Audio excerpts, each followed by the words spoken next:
सद्गुरुदेव भगवान की जय। श्री सीताराम सरकार की जय। श्री राधा रमण लाल की जय। श्री गौरी शंकर महादेव की जय। सभी दर्शकों और भक्तों को कोटि कोटि प्रणाम। सबको प्रेम भरा जय जय श्री राधे। सभी भक्तों से प्रार्थना है, कृपया आज का सत्संग बहुत महत्वपूर्ण है, बहुत ध्यानपूर्वक आपको सुनना है। निश्चित मानिए, आज मैं आपको बताऊंगा कि किस तरह बड़ी से बड़ी मुसीबत में, किस तरह जब आप बहुत संकट में हो, आपको कोई रास्ता नज़र ना आए, निश्चित मानिए उस समय जो आपकी रक्षा करते हैं वो केवल आपके उपास्य देव होते हैं। आप विश्वास करें इस बात पर। उस समय आपको वही निर्भय करते हैं, आपकी वही रक्षा करते हैं। इसीलिए हमें उपासना करनी है, हमें अपने इष्ट देव की उपासना करनी है। हमें एक ऐसे आराध्य देव, ऐसे प्रीतम बनाने हैं जिनकी हम उपासना करें, हम साधना में आगे बढ़ें। सच मानिए, इसी जीवन में रहते रहते आप सब कुछ प्राप्त कर लेंगे। जो भी आपके मन के ऐसे संकल्प हैं जो पूरे नहीं हो सकते, वो भी पूरे होते हैं। बहुत ध्यानपूर्वक आप सुने। देखिए, हम जब साधना में चलते हैं, कोई भी साधक चलता है तो वो शास्त्रों की बातों पर विश्वास करके ही चलता है, तभी वो चल पाता है। और अगर आप श्रवण करेंगे, भजन नहीं करेंगे, तो सुनी हुई बातों पर आप चल नहीं पाएंगे। क्योंकि जो अध्यात्म बल है वो भजन से ही आता है। अध्यात्म बल ही आपको अध्यात्म मार्ग पर आगे बढ़ाएगा। जब तक आपके पास वो नहीं है, तब तक बलात् ये इंद्रियां और मन आपको गिराता रहेगा, इसी संसार चक्र में फंसाता रहेगा। अगर वास्तविक आप सुखी होना चाह रहे हैं, मैं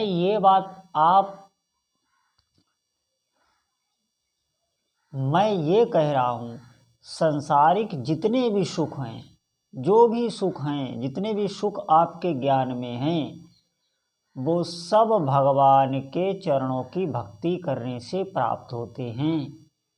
इस बात को समझिए आप। ऐसा कोई भी सुख नहीं जो भगवान की भक्ति से ना प्राप्त हो जाए। निश्चित मानिए, हम लोगों का जन्म ही भगवान को पाने के लिए होता है। जन्म ही भगवान को पाने के लिए होता है। हम इसका लक्ष्य ही नहीं बना पाते। हम अंदर धारणा तो रखते हैं कि भजन करेंगे, भजन करेंगे, लेकिन वो हमारी अंदर की कामना अंदर ही रह जाती है। तब तक बहुत समय निकल गया होता है। निश्चित मानिए, आप आज से, अभी से साधना में लगें। साधना को आगे मत टालें। साधना को टाला नहीं जाता। आज से ही आप आरंभ कर दें। कोई कठिन कार्य नहीं। आपको जब भी समय मिले, आपको सुबह ब्रह्म मुहूर्त में समय मिले, उस समय आप नाम जप करें। आपको सायंकाल अगर समय मिले, उस समय आप नाम जप करें। एक नियम बना लें। अपनी दिनचर्या में नाम का एक नियम बना लें।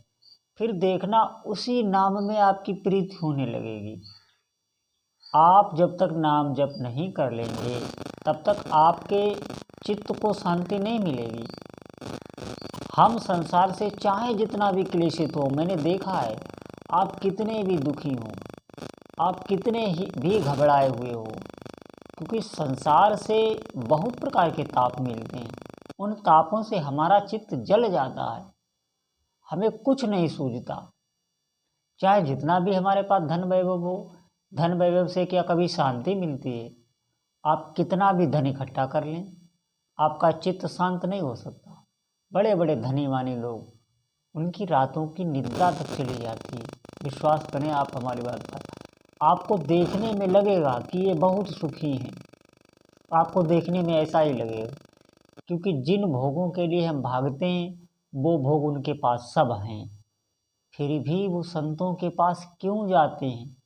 क्यों वो अपना रोना रोते हैं? इस बात पर भी आप विचार करें। क्योंकि सुख है ही नहीं। उन्होंने सोचा था धन में सुख है, उन्होंने पूरी अपने चित्त की एकाग्रता धन संपत्ति इकट्ठा करने में ही लगा दी, लेकिन उसके परिणाम में उन्हें क्लेश, अशांति, भय ही मिला। फिर वो भागते हैं संतों के पास, फिर वो देखते हैं कि आखिर सुख कहाँ है। सच मानिए उनकी रातों की निद्रा तक चली जाती। आप चैन से सो तो लेते हैं, वो चैन से सो भी नहीं पाते। ये जो बड़े बड़े पदों पर लोग बैठे हैं, इनकी भी बहुत इनका चित्त क्लेशित हो जाता है, अशांत हो जाता है। विश्वास करें इस बात पर, आप बहुत सुख में। और अगर आप अपना मन बना रहे हैं भगवान के भजन का, तो सच मानिए बहुत पुण्यों का उदय हुआ है। जो आपके अंदर ये धारणा आई कि हम भजन करेंगे जीवन में। भजन का करने का मतलब ये नहीं है कि सब कुछ छोड़कर आप जंगल में चले जाएं, कुछ नहीं होता उससे। आप घर गृहस्थी में रहते हुए भजन बहुत अच्छी प्रकार से कर सकते हैं। आप नाम जपते हुए अगर अभ्यास बनाएं तो सभी कार्य भी कर सकते हैं और नाम जप भी कर सकते हैं। अब इससे अच्छा और क्या, इससे सरल और क्या साधन कि आपके का कोई कार्य भी संसारिक नहीं रुके और साथ में आपकी साधना भी चल रही है। और ऐसी साधना जिसमें कोई शुद्धि नहीं, कुछ भी नहीं, आप नाम रटते रहें, लगातार रटते रहें। हाँ, लेकिन एक नियम जरूर बना लें कि इतनी संख्या में हमें जपना है। उस संख्या को आपको रोज की रोज पूरी करना है। संख्या इसलिए बताई जाती है कि संख्या से एक नियम बन जाता है, वो नियम आपका नहीं छूटेगा। आप कुछ भी करने लग जाएं आध्यात्मिक, आप किसी मंदिर में ही कर जाते हैं, रोज एक लोटा जल ही शिव जी को चढ़ाते हैं, कुछ दिन चढ़ाएंगे, फिर एक दिन जब नहीं चढ़ाएंगे तो आपके मन को खलेगा।